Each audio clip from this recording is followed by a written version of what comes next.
Hello, my friends. Thank you for your time. Thank you for taking time to listen to my talk as I continue to expound on education, as I compare the education systems. So, last time I spoke about um, the education system, the Zimbabwean education system, the UK education system. I'll say the UK education system in quotes because that's a huge thing. So, this is what I want to break down first, so that I zoom in on small section of it, because that's a very broad section. If I just say UK, so UK is made up of four countries. That's Northern Ireland, Wales, Scotland, and England. Okay, so take out Northern Ireland from that list, and you have those three other countries: Wales, Scotland, and England. Then you have Britain. Zoom further down, you I want to talk about specifically what happens in England, and this will not encompass every part of England, but so education here is administered by the local authorities. I will talk about the maintained schools.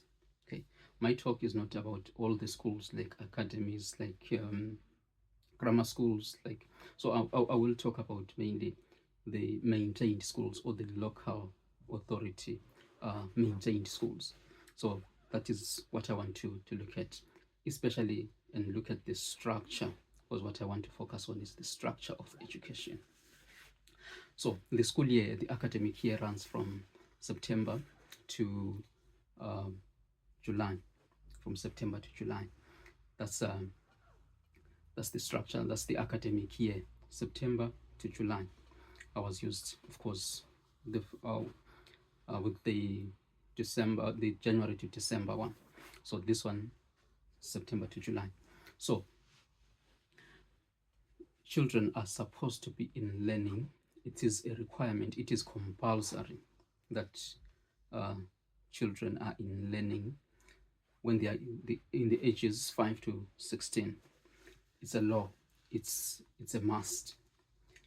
There can be prosecution for that. There can be fines for that if your child is not in education and you cannot explain why.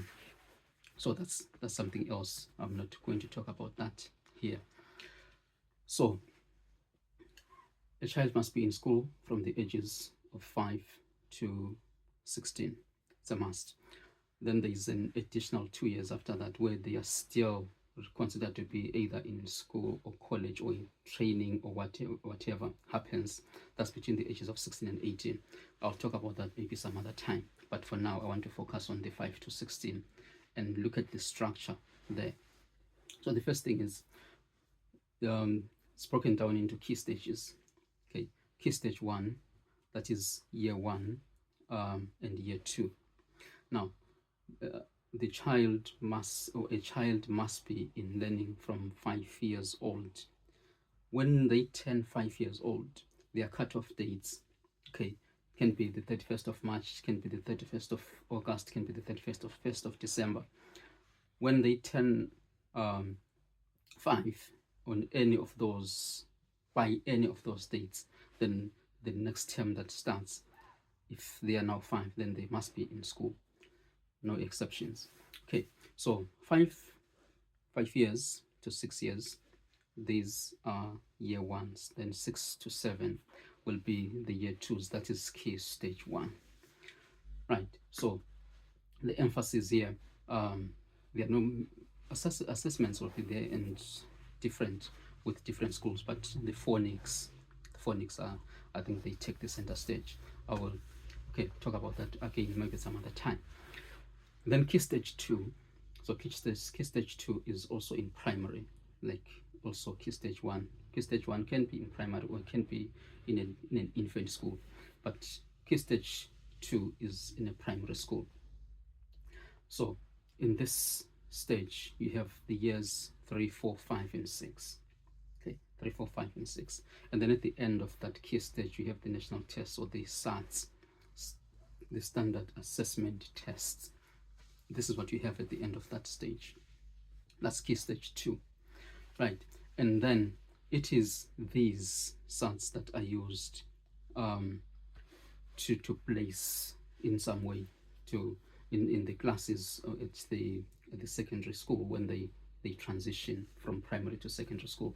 Okay, about that later as we move on. If I can emphasize maybe the other point, a child cannot mix with any other age group. So the emphasis is not on performance of the child, it is on them moving with their age group. You cannot say, oh, my child didn't do well and they need to repeat a grade. A child must stick with their age group until they leave school. Okay, so that one. So when you come here, okay, whatever your grade your child is, let's say your child is in grade 5 and you move over here, and then when you send them, maybe you want them to go to a school, like I did, I brought the reports of the children and thinking, okay, these are going to be used somewhere. What they wanted was just how old are these children. They bless them with their age mates, not because they performed well wherever, but now they must be with their age mates. And I'm not sure about those who are very, maybe let's say the gifted ones, how they push them through. Okay, so since I said I'm talking about the maintained schools, these are run by the local authorities. Then as they transition now to secondary school, that is year 7, year 8 and year 9, which forms key stage 3. Okay, so there's an application process. This happens whenever a child is going to learning to any school. There is an application that is made. So I'll talk about it. I'll talk about it here. So when they get to year 6, that's the last stage, the last year of their key stage 2. The first month, that is September, and then by the end of October, they should have applied to the local authority, and this is to look for a school that will do their year 7. So they don't apply to the schools, or they don't go to the schools they want to learn at, and so they just apply. They apply, you the parent apply to the local authority. This is the local authority that is that deals with admissions to schools. Look at it this way. In the Zimbabwean education system, if you look at the provinces, let's say the provincial education system, and then this is where you apply to.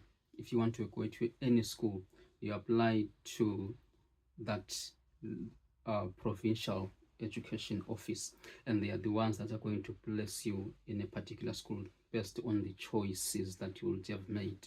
My top choice is this, my second choice is that. And then that local authority will look at the applicant, where they are based, the schools that they've chosen, how far are they from the school, will they need transport, will they walk to school. If they need transport, there is a dedicated bus for that particular area, so they will have to do all those things. So it's the local authority that is in charge of that, and that's why there is an application to the local authority. They administer sort of the schools. The placement is done by the local authorities. So having applied there, they are then by the around the first week of March the following year, they will have applied end of October. Then the following March, that's either the 1st or the 2nd of March, they give you, as a parent having applied, you get the response. Your child will be going to a particular school. This is known as the National Offer Day. It happens countrywide, so that no child is left behind. Right, and then if that is done, then there is the transitioning period of between March and September, when they open schools. So before you apply even to those schools, as a parent, you would have gone there, been invited to those schools, gone to see how the school is like, and being shown around, and you know everything. And when the child goes there, they've been offered a place. There are days when they go to that secondary school, spend some days there called the tester days and everything else. So they will get to lessons, be taught whatever lessons for that day with other learners from other schools, primary schools who are going to that school. So they'll spend the whole day learning, being taught by the teachers of that secondary school, so that they have a feel of the school. By the time they go there in around September, when we open schools to them, it's not something like they're strangers. They've been to that system. They've made friends with other children. So this is then the transitioning to a secondary school, year 7, year 8, year 9. That's the key stage 3. This is where I started my teaching. So it's kind of very tough, especially for a teacher. I'll talk about that because there's a lot. I learned the hard way. I'll say I learned the hard way, and then I'll share that as we go along. So then, end of that key stage 3, they then go to key stage 4. Now the key stage 4, this is where you have GCSEs, okay, year 10 and year 11, right? So then at that point, maybe let me talk about this here. If you are in this country and you have your child doing GCSEs, it's critical that you know what level they are in. Are they in the top set or are they in the bottom set? Because these are different. Now, when as children learn, they are predicted grades at every point, where the teacher will say, okay, end of this term, this is your predicted grade. This is based on how they perform in school, their confidence, how they do their homeworks and everything else. So this gives them what's called the predicted grade. If the predicted grade from way there in key stage 3 seems to be maybe a bit high, let's say above 5 or 5 and above, then they'll say, okay, this child can do higher level. But if it's about 3, 4, 5, or not a strong 5, then they will advise that you do maybe foundation. That's what you can do. So foundation has a limit of up to 5, and then higher goes up to 9. So the pass in a higher level is between 4 and 9. It's from 4 to 9. And then the pass in foundation is 4 to 5. There are limits to what you can do after your GCSEs, depending on what you would have done. Did you do higher? Did you do foundation? So those are some of the things that you will need to look at, especially as a parent, because you will need to know what your child will do after that.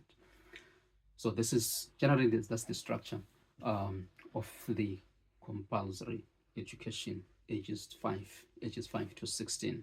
Okay, there are many things that we can talk about, but for now I'll stop here, and then next time I'll talk about what happens post 16.